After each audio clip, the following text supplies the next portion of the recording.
How do you do these basics perfectly? And I mean, no, let's not use perfectly. How do you do yourself? How do you do basics? What do you do?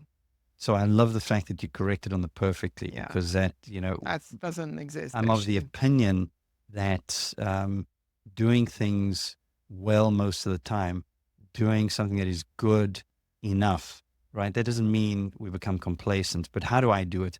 So I definitely try when it comes to the eating part, right? To fueling, I try and eat as naturally as possible. I've got a whole section on what I think from a cellular perspective translates into what kind of food should we eating. And it's very, very simple. A good variety of clean, whole foods, plant strong, mostly raw in quantities that get us to the weight that we choose to be. That's what I consider my 6 point summary of nutrition, right? The idea is I try and follow that the majority of the time. I do enjoy ice cream. I do enjoy chocolate. I do enjoy many of those kinds of things, but they form a small component of the generally good things I do most of the time. From a convenience and supplement perspective, I I depend quite heavily on vegan protein shakes. I have them for breakfast. I have them throughout the day. You know what my day looks like. I sit with my first patient at 9 o'clock, and I have zero break, back to It's back, true. an hour after the other, 8 appointments in the day, and I live on my shake. And in between, I might steal, a couple of push-ups here and a couple of squats there and a couple of those kinds of things. So I apply the principles of my movement throughout the day, that no sweat Snack approach, movements. snack movements, right? And I make sure that I drink water sufficiently. You know that very well, right? And I supplement. I take a handful of primarily food derived, or the kinds of supplements that I think are as closely aligned with what would be natural as possible. Um, so then, again, I try and have at least one night a week where I get a good 8 hour sleep. Generally, I'm probably around the 7.5 hour mark. But if I feel myself fatiguing, then I will definitely make a point of adjusting and, countering that in the week. I am fortunate to have a infrared sauna at home. So when I feel myself needing a bit of a break or needing that, I will go ahead and do that. My brother has an ice bath at home, so I might pop in there on occasion. And those are the kinds of things that I'm privileged to have access to. I'm not regimented in my use of them. I'm very, very much utilizing these things on the The go gym as in the well. way. I have a little home gym, right? Yes. I don't physically go to any gym, but I've set things up. We're in a tiny little room where I've got a treadmill and I have an assault bike and I've got some dumbbells. And I try in between, even if it means 2 minutes of something, then I will go ahead and do. But I try twice a week to have a lengthy workout, whether it's an hour or 2 hours. So that's how I've structured my life. Um, it works for me, and I've applied that principle, those principles for as long as I can remember. And with that, I try and make sure that my relationships, I try and spend as much time as I can with my wife, with my children, with those people who are close to me.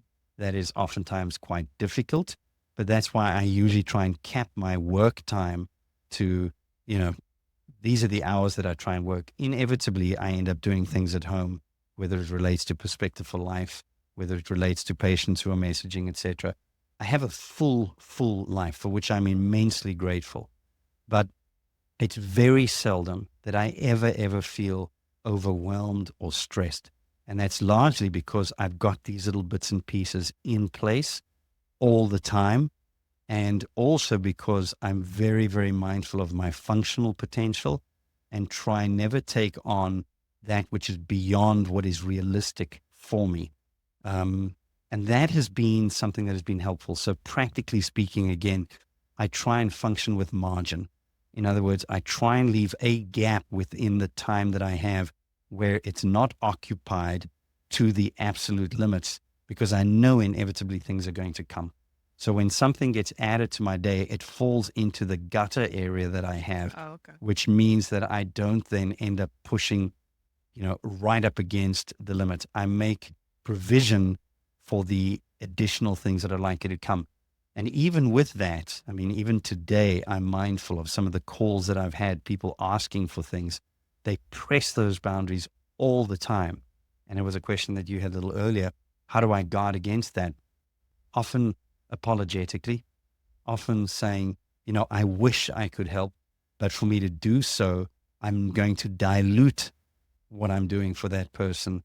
I'm going to dilute the things that I have available to the other people who are my priorities. And because I'm clear on what my priorities are, and I say this often, and that I try and hold to that, it allows me to go ahead and say no to a lot of the things, whether it be screen time or whether it be those things.